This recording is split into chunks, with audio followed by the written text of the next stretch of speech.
Ce sera en effet pareil au cas d'un homme qui, partant pour un voyage, appela ses serviteurs et leur remit ses biens. Il donna 5 sacs d'argent à l'un, 2 à l'autre et 1 à un troisième, à chacun selon sa capacité, puis il partit aussitôt. Celui qui avait reçu les 5 sacs d'argent s'en alla travailler avec eux et gagna 5 autres sacs d'argent. De même, celui qui avait reçu les 2 sacs d'argent en gagna 2 autres. Celui qui n'en avait reçu qu'un alla creuser un trou dans la terre et cacha l'argent de son maître. Longtemps après, le maître de ses serviteurs revint et leur fit rendre des comptes. Celui qui avait reçu les 5 sacs d'argent s'approcha, en apporta 5 autres et dit, « Seigneur, tu m'as remis 5 sacs d'argent, en voici 5 autres que j'ai gagnés. » Son maître lui dit, « C'est bien, bon et fidèle serviteur, tu as été fidèle en peu de choses, je te confierai beaucoup. Viens partager la joie de ton maître. » Celui qui avait reçu les 2 sacs d'argent s'approcha aussi et dit, « Seigneur, tu m'as remis 2 sacs d'argent, en voici 2 autres que j'ai gagnés. » Son maître lui dit, « C'est bien, bon et fidèle serviteur, tu as été fidèle en peu de choses, je te confierai beaucoup, viens partager la joie de ton maître. » Celui qui n'avait reçu qu'un sac d'argent s'approcha ensuite et dit, « Seigneur, je savais que tu es un homme dur. Tu moissonnes où tu n'as pas semé, et tu récoltes où tu n'as pas planté. J'ai eu peur, et je suis allé cacher ton sac d'argent dans la terre. Le voici, prends ce qui est à toi. » Son maître lui répondit, « Serviteur mauvais et paresseux, tu savais que je moissonne où je n'ai pas semé, et que je récolte où je n'ai pas planté. Il te fallait donc remettre mon argent au banquier, et à mon retour, j'aurais retiré ce qui est à moi avec un intérêt. Prenez-lui donc le sac d'argent, et donnez-le à celui qui a les 10 sacs d'argent. En effet, on donnera à celui qui a, et il sera dans l'abondance. Mais à celui qui n'a pas, on enlèvera même ce qu'il a. Quant au serviteur inutile, jetez-le dans les ténèbres extérieures. C'est là qu'il y aura des pleurs et des grincements de dents. » Amen. Merci, John. Merci à toi, Jean-Philippe. C'est bon, vous m'entendez? Cool. Merci. Donc, bonsoir, si je n'ai pas encore pu le dire. Et effectivement, ça a été une super semaine. Notre semaine a été intitulée Prier notre Père à l'ère de la COVID. Et ça a été vraiment un plaisir et une joie de prier ensemble. Je ne sais pas pour vous, mais ces derniers mois, même depuis le mois de novembre, quand on avait prié ensemble le Notre Père, et même un peu avant, je découvre de plus en plus le Notre Père et ça me, je sais pas, ça m'inspire, ça me parle. On continue à le prier, ça devient juste plus riche à chaque fois. Alors qu'on découvre toute la diversité du cœur de Dieu pour nous et comment il veut qu'on dépende de lui pour tout, pour chaque aspect de notre vie. Et ça a été vraiment excellent cette semaine. Mais ce soir, pour terminer cette semaine, j'ai pris le titre, je me suis donné le titre « Être chrétien à l'ère de la COVID ». Être chrétien à l'ère de la COVID. Je suis en train de me dire que c'est peut-être un peu prétentieux, mais il y a 3 choses que je pense que Jésus veut qu'on entend dans cette parabole que Jean-Philippe vient de nous lire, que Jésus veut nous encourager à vivre à l'ère de la COVID. En fait, il y a un an, jour pour jour, le 12 mars 2020, je suis rentré à la maison après avoir cherché mon fils Ruben de son entraînement de handball. Et j'ai ouvert mon téléphone pour voir les infos et je vois qu'il y a le président Macron qui est en train de parler et je n'étais même pas au courant. J'essaie de me souvenir d'un moment où je ne savais pas que le président allait parler parce que depuis on guette ses paroles et ce qui va se passer pour nous. Et j'ai écouté ce soir-là, un peu abasourdi, alors que j'entends dire que les écoles seront fermées à partir du lundi suivant. Et je suis un peu dans le choc.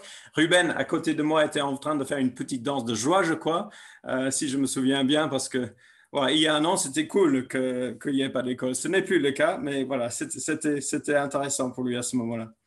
Comme on le sait maintenant, cette fermeture d'école est devenue le confinement généralisé. Et je n'ai pas toutes les dates pour la Belgique, mais je pense que c'était à peu près dans la même semaine que vous avez aussi été confiné, que les écoles sont fermées, etc. Il y a un an, c'était inconcevable que les écoles ferment et qu'on soit confiné. J'avais entendu parler du confinement en Chine, mais si je suis vraiment honnête, je croyais que c'était certainement lié à l'approche autoritaire du Parti communiste et que ça ne pourrait jamais avoir lieu ici. Comme quoi, beaucoup de nos idées reçues et de nos préjugés ont été chamboulés ces derniers 12 mois. Des choses qui semblaient impossibles ont eu lieu. Fermeture d'écoles, comme je dis, confinement, fermeture de frontières, centres commerciaux vides. Nous venons juste de déménager à côté d'un énorme centre commercial. Ça va être cool. Il y a le cinéma à 1 minute à pied. Ça va peut-être être cool, mais pour l'instant, tout est vide, tout est fermé. Tout autour de nous en ce moment, les infos parlent d'un retour à la normale. Et j'avoue que j'ai hâte de pouvoir se réunir normalement avec mes frères et sœurs pour l'église, de pouvoir manger avec les amis sans trop de contraintes, de voyager aussi pour voir ma famille en Angleterre. Mais ma lecture de la parole ne me permet pas de hâter le retour à la normale de la même manière que ceux qui nous entourent. En fait, quand je me penche sur la parole, il me semble que ce qui intéresse à notre Papa céleste, plus que tout, c'est notre comportement dans l'attente et dans l'épreuve, plutôt que notre capacité d'éviter d'avoir des inconnus à gérer. Et dans la parabole que Jean-Philippe vient de nous lire en Matthieu 25, 14 jusqu'à 30, Jésus nous montre 3 comportements qu'il veut développer en nous en attendant son retour, en attendant le jour glorieux où lui va revenir. Mais je crois que ces 3 comportements qui nous enseignent s'appliquent très bien aussi à la situation actuelle et à notre attente de retour à la normale. Et j'aimerais les partager avec vous ce soir, un peu pour terminer cette semaine de prière et nous lancer dans une prochaine étape. Et le premier comportement, c'est vivre pour le Maître. Vivre pour le Maître. Dans cette parabole que nous avons lue, les serviteurs ne savent pas quand leur Maître va revenir. Nous avons l'habitude de tout planifier, d'avoir un planning précis pour nos voyages, de partir 2 semaines en vacances et puis revenir à la date prévue. Et avant Covid, si on était retardé 24 heures parce qu'une voiture a été en panne ou je ne sais pas quoi, c'était déjà assez dramatique. On a vu cette année à quel point tout ça a pu être chamboulé, mais c'est toujours ce qui est dans notre ADN, je crois, en tant que bons occidentaux. On aime avoir une vie où on a l'impression de gérer les choses. Et je pense que ça, c'est aussi ce qu'on veut retrouver, une partie de ce qu'on veut retrouver quand on parle du retour à la normale. Mais à l'époque de Jésus, quand il a raconté cette parabole, voyager n'était pas facile et c'était difficile de planifier.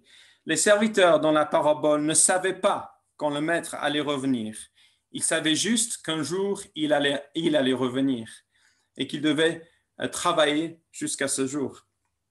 Et c'est exactement la même chose pour nous avec le retour de Jésus.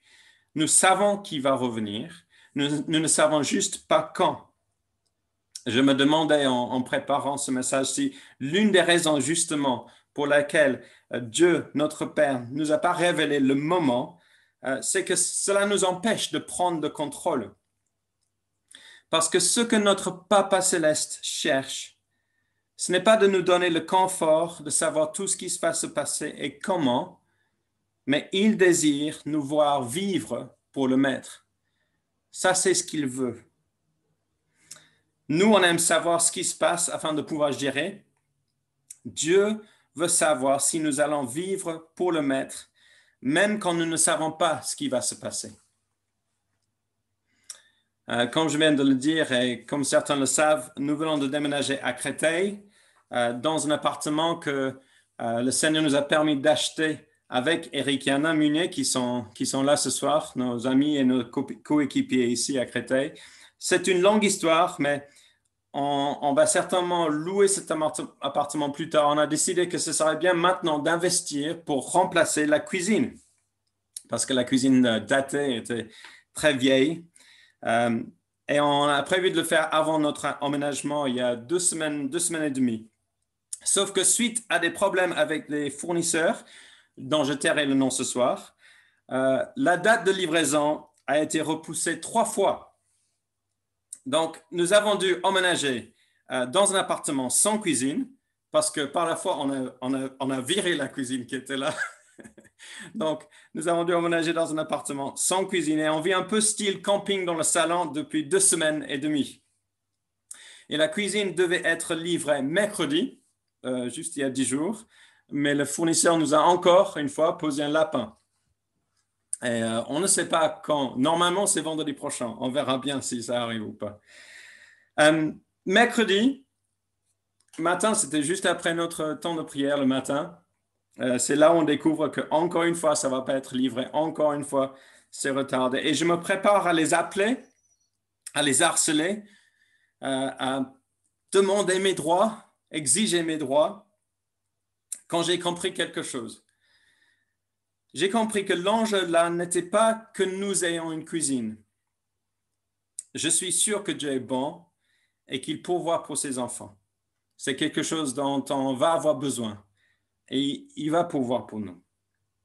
Mais l'enjeu, c'était est-ce que je vais vivre cette situation comme un chrétien, comme un petit Christ, comme un disciple? Est-ce que je vais manifester le fruit de l'esprit dans mes échanges avec le fournisseur? Est-ce que je vais garder ma joie, ma paix et ma patience? Et ça, c'est vivre pour le Maître. Et ça, c'est le vrai enjeu. C'est ça que notre Père céleste cherche. Dans les moments où nous ne savons pas ce qui se passe et quand les choses vont être réglées, quand ça va changer, quand sera le retour à la normale, ce que notre Père céleste cherche, c'est est-ce que nous allons vivre pour le Maître? Le comprendre ce jour-là m'a permis de mieux réussir l'exercice cette fois. Mais je dois dire que je ne le fais pas naturellement. Je n'aime pas. Comme vous, certainement, différemment, certainement, mais je n'aime pas ce sentiment de ne pas gérer, de ne pas savoir ce qui se passe. Et j'ai besoin de l'aide de Dieu. C'est pour ça que la prière est tellement importante et la régularité dans cette même prière, le Notre Père, de juste venir continuer à demander sa grâce, sa grâce. On en a tellement besoin, mais j'ai besoin de son aide pour vivre pour le Maître. Dans la parole de Eddie que nous venons d'écouter tout à l'heure, il a été question de combat. Quand on entend le mot combat, peut-être différentes choses peuvent nous venir à l'esprit. On peut entendre avancer le royaume par la mission, l'évangélisation, etc. Et c'est vrai, mais j'ai l'impression que l'un des combats essentiels et centrales que nous avons à vivre et dans lequel nous allons avoir à se donner un coup de main, à veiller les uns sur les autres, à continuer à prendre soin des uns des autres pour qu'on gagne ce combat, c'est de faire le choix encore et encore de vivre pour le Maître et pour ce que lui nous dira à son retour. Certains, comme nous, peut-être reçoivent le magazine de Porte Ouverte, l'association qui aide les chrétiens persécutés. Et cette semaine, je lisais par rapport à des chrétiens au nord du Cameroun qui ont été attaqués par le Boko Haram, mais qui refusent de fuir. Et on leur a demandé, qu'est-ce que vous faites maintenant pour vous protéger? Comment est-ce que vous vous protégez maintenant? Parce que ça pourrait encore vous arriver. Et le monsieur, le chrétien, a simplement dit, on prie pour eux. On prie que ce puisse être des personnes utiles. Et ça, c'est vivre pour le maître. Ça, c'est vivre pour le maître. Il ne maîtrise pas ce qui se passe. Il se confie. Et ils vivent pour ce jour quand Jésus reviendra. Autour de nous, tout le monde essaie d'analyser ce qui va se passer, attendre le retour à la normale, où on aurait, je suppose, à nouveau l'impression de gérer nos vies.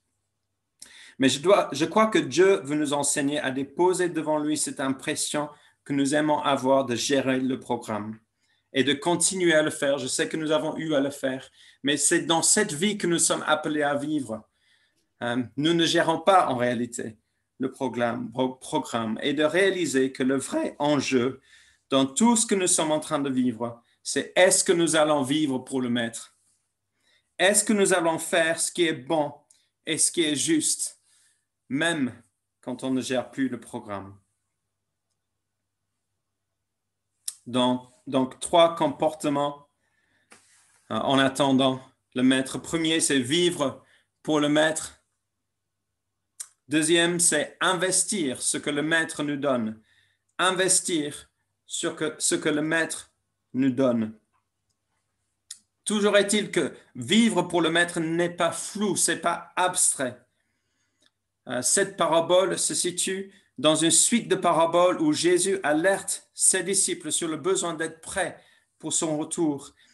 Et ici, il nous montre qu'on s'y prépare en investissant ce que lui nous donne. Notez bien que les 2 serviteurs qui gèrent bien l'argent de leur maître reçoivent exactement la même mention. Verset 21, verset 23, c'est bien, bon et fidèle serviteur. Tu as été fidèle en peu de choses, je te confierai beaucoup. Viens partager la joie de ton maître. Ce qui compte alors, c'est ce qu'on fait avec ce que le maître nous donne, non pas avec ce qu'il ne nous donne pas, ne nous donne pas. Je retourne à mes anciens exercices de grammaire. Ne nous donne pas. Je dois confesser qu'en tant que pasteur, responsable d'église, tant de fois j'ai regardé les autres. Et je me suis dit, j'aimerais bien être comme ça. J'aimerais enseigner comme Jean-Philippe ou comme Rich. J'aimerais prendre soin des gens comme Eddie ou comme Théo. J'aimerais penser à la mission comme Alain Pascal ou comme Jean Pionel. J'aimerais tellement, j'aime beaucoup tous ces dons, tout ce qu'eux, ils ont. Mais ce que Dieu me demande, c'est d'investir ce que lui m'a donné. En ce moment, on peut tous regretter nos limitations. Il y a beaucoup de choses que nous ne pouvons pas faire encore et on ne sait pas combien de temps ça va durer. Mais pour Jésus, ce qui est important, ce n'est pas ce qu'on peut faire ou ne pas faire, c'est ce qu'on fait avec ce qu'il nous donne. Et c'est ça qui compte vraiment. Dans cette parabole, on se prépare pour le retour de Jésus, non pas en essayant de calculer quand il va venir, non pas non plus en nous donnant à des théories complotistes sur ce qui se passe réellement dans le monde. Dieu seul connaît la vérité. On s'y prépare en investissant ce qu'il nous donne pour son royaume. Les sacs d'argent qui sont dans la traduction du Second Matthieu qu'on a lu traduisent le mot grec talenton, ce qui traduit un certain poids d'argent. C'est une grande somme d'argent. On peut imaginer grosso modo qu'un talent, un sac d'argent équivaut à 1 million d'euros aujourd'hui. Je vous expliquerai mon calcul plus tard si vous voulez. Donc, le maître distribue 5 millions, 2 millions et 1 million d'euros. Et de manière évidente, Jésus parle de l'argent que lui nous donne par notre travail et d'autres soutiens. Il attend à ce qu'on l'investisse pour le royaume, par la générosité. Donner, c'est quelque chose qu'on peut toujours faire en ce moment, même quand on est en difficulté financière. On peut donner le peu que nous avons. Et ça, c'est très apostolique. On a vu à Créteil dernièrement à quel point l'offrande pour les pauvres avait un rôle important dans le ministère de Paul, comme on peut le lire dans plusieurs de ses lettres. Et ça va être important pour nous dans ces temps de venir, à continuer à investir financièrement, à continuer à donner généreusement. Mais cela ne se limite pas à ça. Évidemment, le mot talent que nous utilisons en français aujourd'hui pour évoquer les compétences et la capacité que Dieu nous donne vient de cette parabole. Le maître nous demande de les investir pour le royaume. Il a été question dans la parole d'Eddie de construire ensemble. Bien sûr, ça implique qu'à un moment donné, nous allons nous asseoir ensemble et discerner comment le Seigneur nous demande de construire ensemble. Mais la construction se passe dans l'Église quand chacun met sa main à la pâte, quand chacun investit ce qu'il a. Le truc qu'il a, lui, que personne d'autre a, ou peut-être que d'autres ont, mais qu'il a. Quand j'investis moi ce que j'ai, c'est là que la construction se passe. Qu'est-ce que Jésus t'a donné? Comment peux-tu le servir avec? Comment tu peux être Jésus à ceux qui t'entourent? Par la prière simplement, par le service, par la manifestation des fruits de l'Esprit, par l'annonce de l'Évangile. Jésus veut exprimer au travers de son peuple. Dernièrement, Dieu a mis à l'arrêt beaucoup de nos programmes d'église. Et je pense qu'on ne pourra pas sortir de cette période inchangée. Il me semble qu'il y a pour nous tous, dans les partages ces derniers mois, les uns avec les autres, il y a un retour à la simplicité, à la vie de disciples simples qui consiste à aimer Dieu ensemble et faire ce que lui met devant nous. Nous ne sommes pas des super-héros, mais nous pouvons tous investir ce que lui nous donne pour lui et pour les autres. Et alors que nous sommes limités, il y a maintenant encore des choses que Dieu nous donne à investir. Cela doit être au centre de nos préoccupations. C'est pour cela que nous sommes ici en attendant. 3 comportements. Premier, vivre pour le maître. Deuxième, investir ce que le maître nous donne. Et troisième, croire en la bonté du maître. Croire en la bonté du maître. Ce qui m'intrigue dans cette parabole, c'est que le mauvais serviteur accuse le maître d'être un capitaliste acharné qui prend ce qui n'est pas à lui, un voleur même. Mais le maître ne se défend pas. Il lui dit simplement comment lui aurait dû se comporter s'il croyait vraiment cela. Comment le serviteur aurait dû se comporter s'il croyait vraiment cela. Au cœur des différentes réponses des serviteurs, il y a une différence d'attitude. Les serviteurs fidèles ne remettent pas en question l'intention du maître. Ils exécutent simplement. Alors que le mauvais serviteur accuse le maître dans son cœur. Et cela lui conduit à agir par la peur et de façon irrationnelle. Au lieu de faire la moindre des choses qu'il aurait pu faire, remettre l'argent au banquier, et ça aurait été valable, il aurait pu le faire, mais il va le cacher. Dans toutes les épreuves que nous vivons pendant cette période, et on a parlé de ça quand même pendant ce temps de louange, il y a le risque, et en préparant cela, il y a le risque que ça puisse affecter notre cœur. Qu'on puisse commencer à considérer Jésus comme un maître Dieu. Qu'on puisse accuser Dieu. Cela peut nous pousser à nous cacher, à ne pas investir, à nous reculer. Parce que le maître a beau être bon et généreux, si on commence à le percevoir comme dur, nous allons tout doucement nous en séparer avec des conséquences désastreuses, comme on lit dans cette parabole.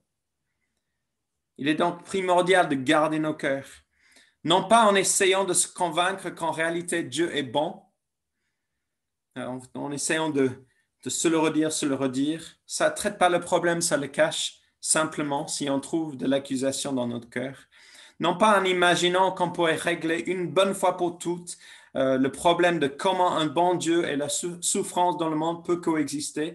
On y travaille depuis des millénaires, il y a de bonnes réponses. C'est intéressant de chercher et c'est utile, mais il n'y a pas une seule réponse simple qui règle tout. En fait, si on trouve une accusation dans notre cœur contre Dieu, on doit le traiter en étant proactif à l'opposé du mauvais serviteur qui est allé se cacher. Proactif en venant le dire à Dieu, le confesser à Dieu, en exprimant nos difficultés, nos incompréhensions face à ce qui se passe et en laissant la parole nous instruire. L'été dernier, mon père est décédé suite à un cancer de la prostate. Je priais pour sa guérison et il avait 66 ans, donc il était jeune. Et honnêtement, je ne comprends toujours pas pourquoi il n'a pas été guéri. Mais Dieu m'a permis de venir vers lui avec des psaumes de lamentation. Pour moi, ce qui était particulièrement utile à ce moment-là, c'était le psaume 77, 77 pour les Belges. Mais il y en a beaucoup d'autres. Le 3, le 10. J'ai toute une liste si vous voulez. Il y a presque une cinquantaine. Ces psaumes nous aident à exprimer notre douleur, exprimer l'épreuve par laquelle on passe, notre incompréhension, parce que c'est important de le faire, mais ils nous amènent toujours à déclarer notre confiance en Dieu. Et c'est là où Dieu veut nous installer, confiants dans sa bonté, mais de façon vraie et authentique, parce qu'on a été dans sa présence et on a pu étendre notre cœur devant lui. Non pas parce qu'on on a appris à dire que Dieu est bon à l'école de dimanche, mais parce qu'on l'a vu, parce qu'on a été dans sa présence, parce qu'on a porté nos épreuves et nos souffrances devant lui et parce que nous l'avons rencontré. Parfois, sinon, des accusations contre Dieu peuvent monter dans notre cœur pour tout plein de raisons, mais il est important pour nous de venir à Dieu avec cela, à refuser cette accusation, à résister à cette tentation, à demander, Père, ne nous induis pas en tentation, mais délivre-nous du malin. Garde-nous avec ce cœur doux qui voit ta bonté, qui croit en ta bonté, qui célèbre ta bonté. En réalité, comme Hébreux 12, Jacques 1 et beaucoup d'autres passages encore nous rappellent, les épreuves sont là parce que Dieu nous aime comme des fils et il veut nous transformer à l'image de son Fils. Il veut nous trouver fidèles et il va continuer à nous façonner afin que cela puisse être le cas. Il va continuer à agir. Ça c'est son désir, plus que toute autre chose. Ce n'est pas que nous puissions être confortables, même si il nous bénit et il nous chuchote très souvent. Mais son désir, c'est que nous puissions être transformés à l'image de Christ, de plus en plus, de plus en plus. Ce n'est que quand j'avais plus ou moins fini de préparer ce message que j'ai vu que ces trois comportements correspondent aux trois composantes, ou peuvent correspondre au moins aux trois composantes de notre prière cette semaine.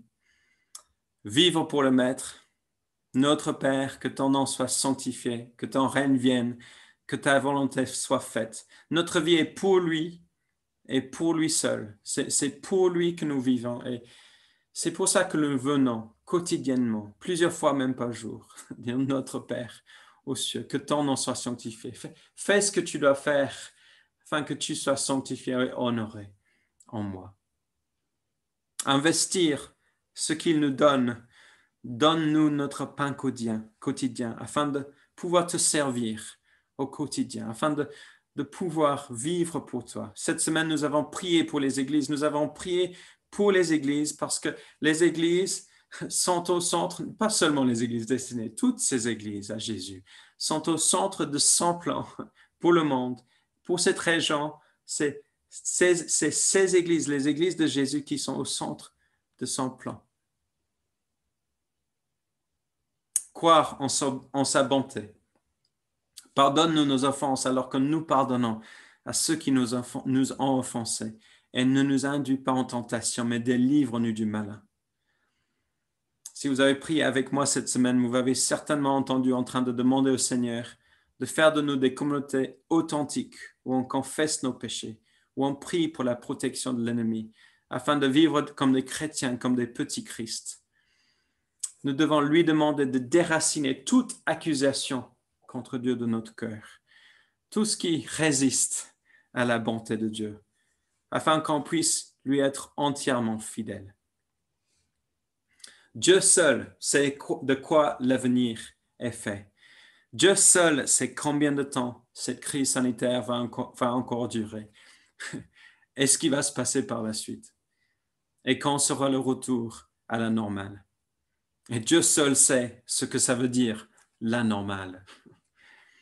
Mais ma prière pour nous en tant que famille Destinée Nord, c'est que nous puissions vivre cette vie simple de chrétiens authentiques, vivre pour le Maître, investir ce que lui nous donne, croire à la bonté de Dieu, et qu'un jour nous puissions chacun l'entendre lui nous dire, c'est bien, bon et fidèle serviteur, tu as été fidèle en peu de choses, je te confierai beaucoup. Viens partager la joie de ton Maître. Non seulement, alors qu'il nous permet de vivre comme ça, Dieu sera glorifié. Mais c'est avec des personnes comme ça et par des personnes comme ça que Dieu étend son royaume sur la terre. C'est avec des personnes comme ça que Dieu bâtit. Soyons des chrétiens authentiques et simples à l'ère de la COVID et après. Jean-Philippe. Merci beaucoup, John. Merci.